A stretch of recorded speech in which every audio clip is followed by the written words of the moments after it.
ATN Maharashtra न्यूजमध्ये आपले हार्दिक स्वागत। आपण पाहत आहात एटीएन महाराष्ट्र न्यूज। काही ठळक बातमी।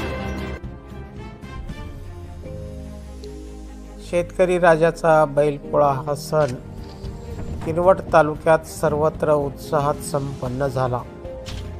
यावर्षी पावसाने उघडीप दिल्यामुळे सर्वत्र शांततेत व उत्साहात संपन्न झालेल्या या पोळा सणाच्या निमित्ताने सर्वत्र आनंदाचे वातावरण दिसून येत होते।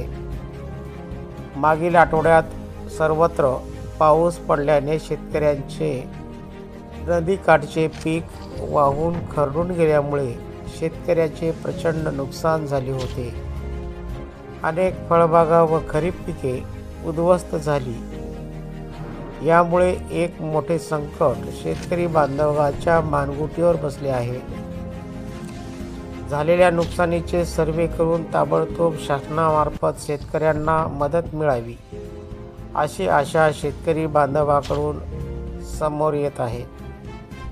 किनवट तालुक्यामध्ये पोळा सण उत्साहात साजरा करण्यात आला।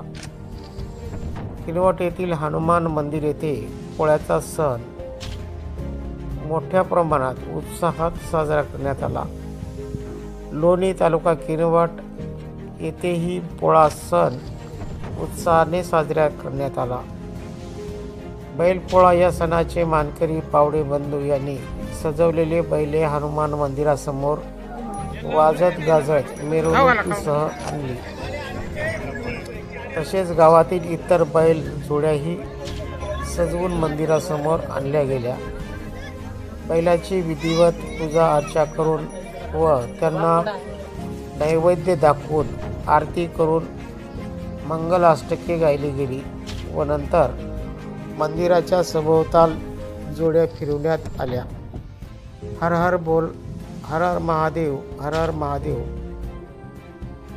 या घोषणा देण्यात आल्या। या प्रसंगी गावचे प्रतिष्ठित दत्ता पावडे, अप्पाराव जाधव, रमेश पावडे, विजय पावडे, दत्ता शिंदे, संपादक आनंद भालेराव, धनंजय भालेराव, दिगंबर इसाये, अमर सुरुशे व इतर गावकरी मोठ्या संख्येने उपस्थित होते। परिसरातील घडामोडी पाहण्यासाठी पाहत रहा ATN Maharashtra news. Channel subscribe करा, लाईक करा व पुढील ग्रुपवर शेअर करा।